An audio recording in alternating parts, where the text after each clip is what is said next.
Pada suatu hari, petugas Direktorat Jenderal Pajak datang ke kantor wajib pajak untuk menyerahkan surat ketetapan pajak kurang bayar.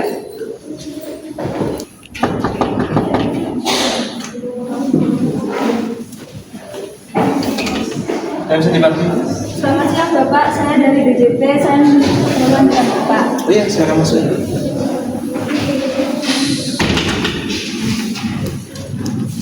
Baik, ada dulu apa ya datang ke sini? Baik, saya ingin menyampaikan surat ketetapan pajak kurang bayar atau SKPKB. Bapak memiliki kekurangan pajak sebesar 500 juta. Saya cek.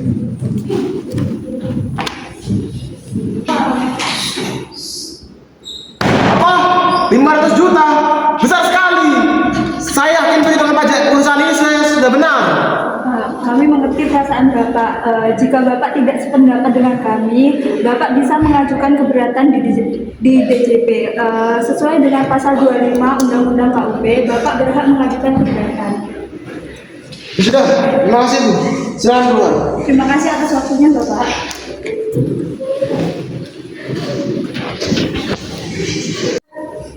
Juta, besar sekali. Aku harus segera menyelesaikan masalah ini.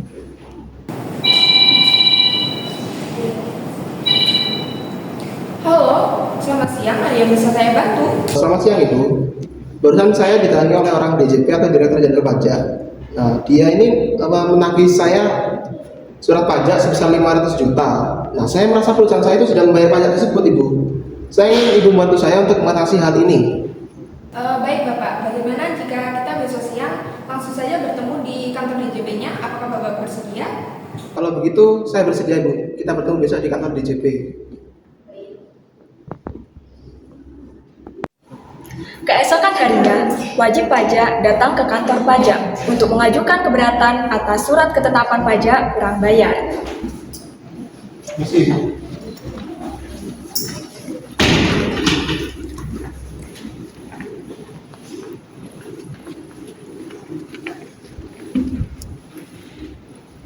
Selamat siang, saya Ega Nikias dari DJP. Ada yang bisa saya bantu? Silakan. Baik, jadi saya ingin mengajukan keberatan atas SKPKB sebesar 500 juta yang Ibu berikan kepada saya. Karena perusahaan saya itu telah sesuai dalam perhitungan pajaknya, sesuai dengan ketentuan pajak. Dan saya ingin mengajukan keberatan. Nah, sebagai dokumen tambahannya, kami berikan faktur pajak, surat setoran pajak, dan juga laporan keuangan perusahaan. Baik, kita akan proses. Tetapi saya tegaskan bahwa jika surat keberatan ditolak, Bapak wajib membayar kekurangan pajak tersebut. Baik. Beberapa waktu kemudian, hasil dari surat keberatan keluar.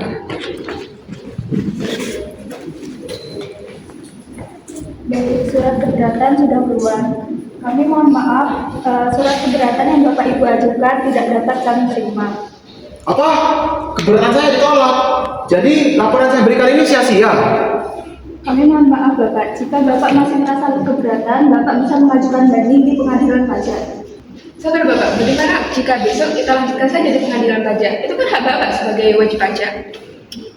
Baiklah, kita lanjutkan proses ini ke pengadilan pajak. Sia-sia saya ke sini.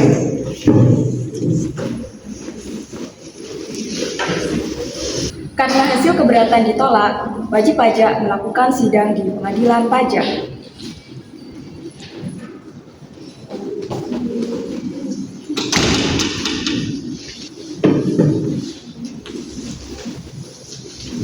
Silakan duduk saudara-saudara.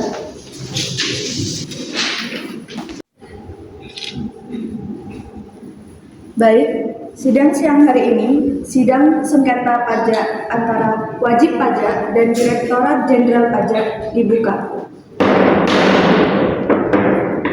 Silakan pihak wajib pajak menyampaikan argumen bandingnya. Baik, terima kasih Bu. Saya ingin menyampaikan keberatan atas SKPKB yang saya terima sebesar 500 juta. Menurut saya perusahaan kami telah benar dalam menghitung laporan pajak tersebut. Interupsi yang mulia, sesuai pasal 25 ayat 1 Undang-Undang KUP, wajib pajak itu berhak untuk mengajukan keberatan atas surat ketetapan pajak. Nah, kami sudah menggunakan hak itu, tetapi keberatan kami itu tetap ditolak. Maka, sesuai pasal 27 ayat 1 Undang-Undang KUP, kami akan mengajukan banding ke pengadilan pajak. Baik, argumen wajib pajak diterima. Bagaimana tanggapan dari DJP?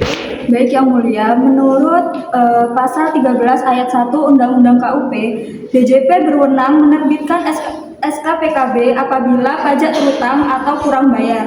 Dalam pemeriksaan, kami menemukan faktor pajak masukan yang tidak memenuhi syarat formal. Selain itu, biaya yang diklaim WP tidak dapat dikurangkan berdasarkan pasal 9 Undang-Undang PPH, seperti biaya pribadi yang dicampur dengan biaya operasional. Jika semua bukti kami terima, justru melanggar privasi dan prinsip kepastian hukum. Interupsi Yang Mulia, benar, DJP ini punya kewenangan, tetapi hak wajib pajak juga dilindungi oleh undang-undang. Nah, sesuai pasal 26 ayat 1 Undang-Undang KUP tersebut, keberatan yang diajukan oleh wajib pajak itu seharusnya dipertimbangkan secara objektif. Substansi transaksi nyata itu tidak boleh diabaikan hanya karena kekurangan formalitas saja.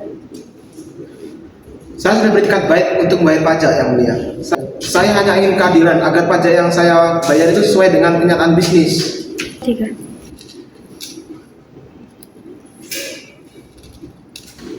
Baik, kami sudah mendengarkan kedua belah pihak menyampaikan argumen. Bagaimana pengamat bisa menyampaikan intisari dari sidang pada hari ini? Sebagai pengamat, saya dapat menilai wajib pajak mempunyai dasar hukum yang kuat dengan merujuk pada pasal 25-27 Undang-Undang KUP. Namun, Direktorat Jenderal Pajak juga benar menegakkan pasal 13 Undang-Undang KUP. Sengketa ini pada intinya adalah perbedaan tafsir antara substansi ekonomi versus formalitas administrasi. Majelis mempertimbangkan dan menetapkan bukti dan pasal-pasal KUP yang relevan karena sebagian besar transaksi terbukti nyata secara material. Maka banding dikabulkan sebagian. Nilai kurang bayar yang semulanya 500 juta diturunkan menjadi 250 juta. Terima kasih Yang Mulia. Putusan ini lebih mencerminkan kondisi yang sebenarnya. Terima kasih Yang Mulia, kami menghormati putusan para majelis hakim.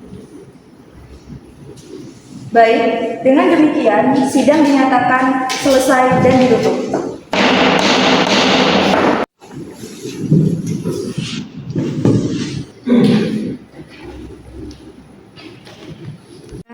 Dari drama ini dapat disimpulkan bahwa setiap sengketa pajak memiliki jalur penyelesaian yang cukup jelas, mulai dari penerbitan surat ketetapan pajak kurang bayar, pengajuan keberatan dari wajib pajak, hingga mengajukan banding di pengadilan pajak.